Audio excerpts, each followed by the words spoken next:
Hi y'all, Jeff here with Jeff's Cars and Garage, and welcome back to another video. And as you can see, I am not in my garage.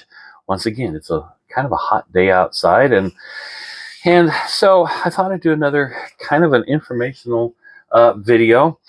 And this one happens to be on the 2025 model cars that have a high safety rating. So the experts have now revealed the 2025 cars with the best safety ratings and ratings. And so the information I got was an article that came out from Jenny Cohen. And so she's done the research with the Institute of Highway Safety, the Insurance Institute of Highway Safety, giving the top safety picks and then the top safety picks plus. So, and all of these cars are all four-door options. So go ahead and get started on that. And the first on the list for the ones that have just the top safety pick, for the small car category is the Hyundai Elantra, the Subaru Impreza, and the Toyota Prius Prime. Now, the Acura Integra, the Mazda 3 hatchback, the Mazda 3 sedan, and the Toyota Prius all have the top safety pick plus. So, and those earned very high marks. So the IIHS also noted that the ease of the use of the latch systems for child seat restraints, including extra latch positions. So obviously, if you're looking for a car to protect your family, obviously those are some of the things to look for. The next category is the mid-size cars, and so no surprise, the Subaru Outback, Toyota Camry, and the Hyundai Sonata. However, on the top safety pick plus, the Hyundai Ioniq 6 and the Honda Accord achieved those. So they held up well in obviously the crash test. The next category, which is no surprise, but it's a mid-size luxury cars. Now, keep in mind, there's not a lot of cars remaining. It's going to be small cars, compact cars.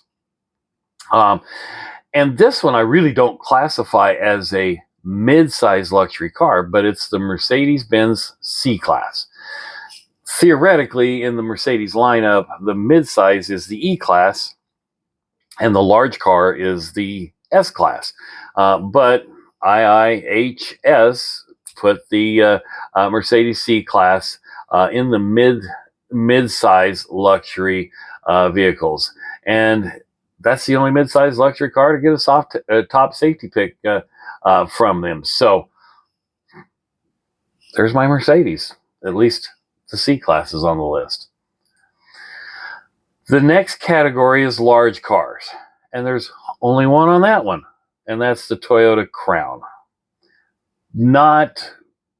I'm really confused on that because that car is still smaller than an S-Class Mercedes-Benz, but that's the only one that earned a top safety pick. Okay, we'll go with it. The next category is the large luxury cars. Now, this is probably the category that they were putting the Mercedes S-Class in.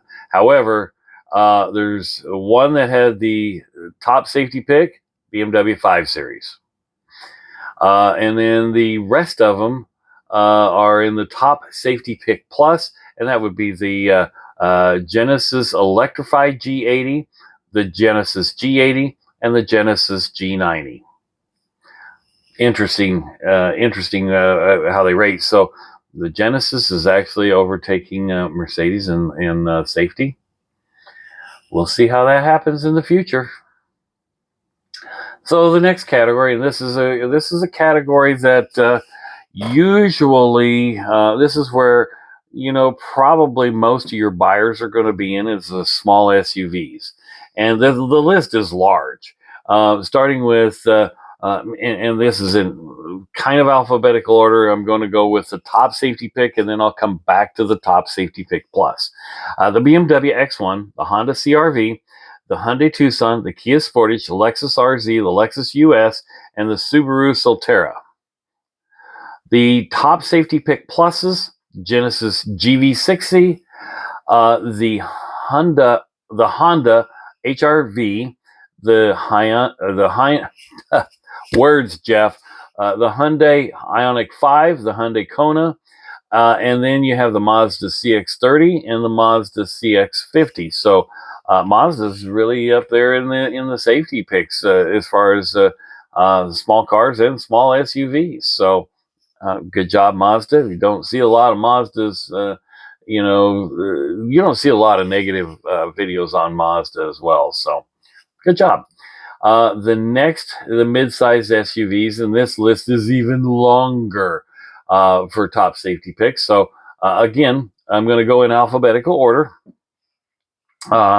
with the first of the top safety pick: Honda Pilot, Hyundai Palisade, Hyundai Santa Fe, and I can attest to the Hyundai Santa Fe, the Jeep Grand Cherokee, the Jeep Grand Cherokee L, the Kia Sorento, the Mazda CX-70, Mazda CX-70 PHEV, the Mazda CX-90 PHEV, so obviously electric vehicles, Nissan Ariya, I don't know what that one looks like. Interesting.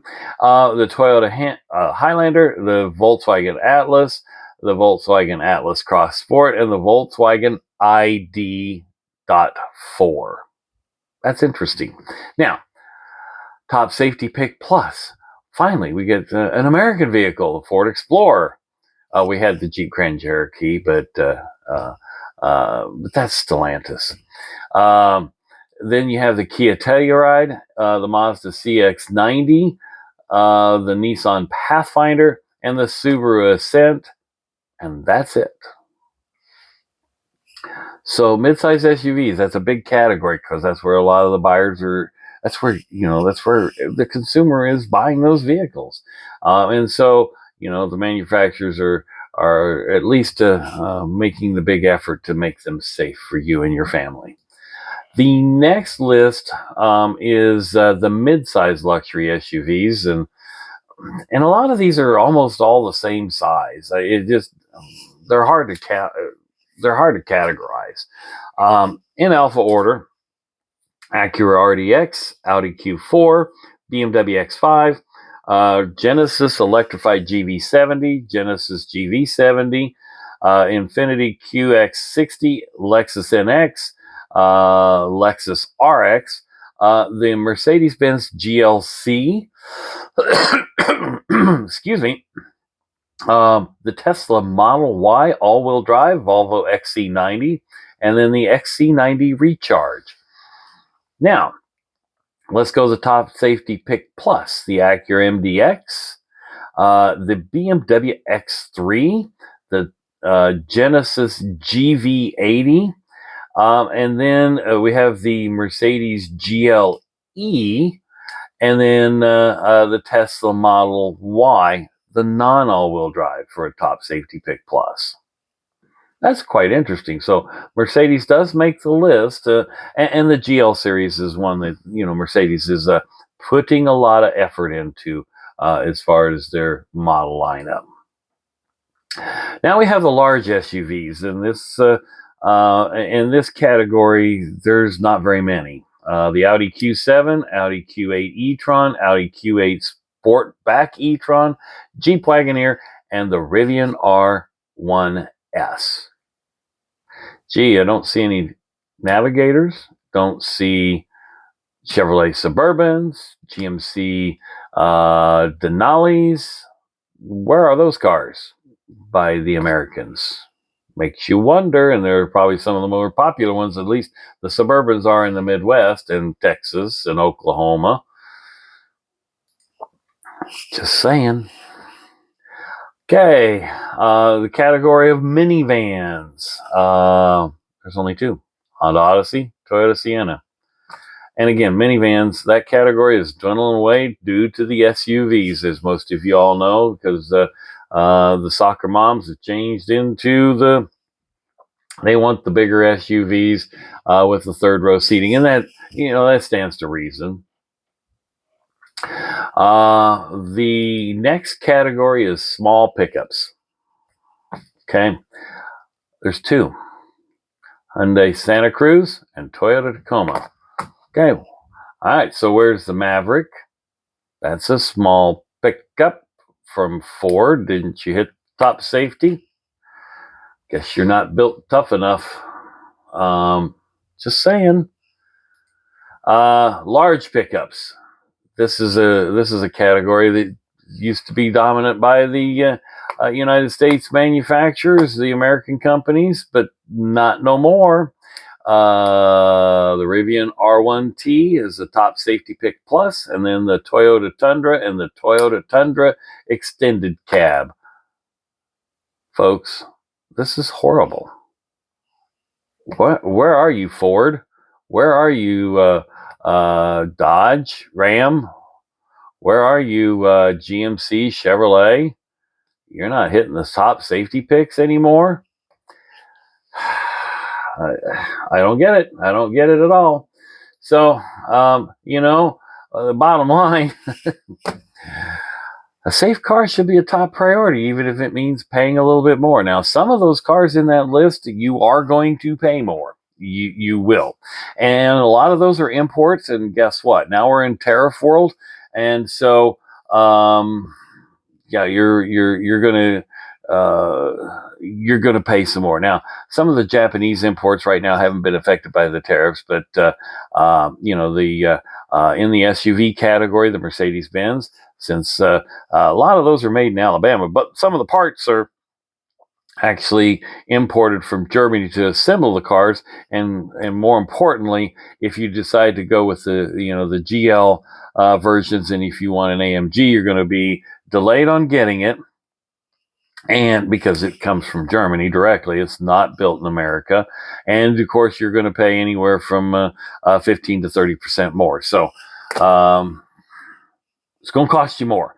So chances are, if the car costs more, insurance is going to cost more again. However, the Insurance Institute of Highway Safety is rating those cars a little bit higher, so it should, and I say this, it should bring down some of the insurance cost. You would hope. Folks, there's the list. I want to thank again for the information coming from Jenny Cohen, and hope you folks found this interesting and helpful when you look for your next car purchase. Have a great day. Thanks for watching. Hit subscribe if you haven't yet. More information will be coming. It seems like my viewers seem to like this type of content. Have a great day.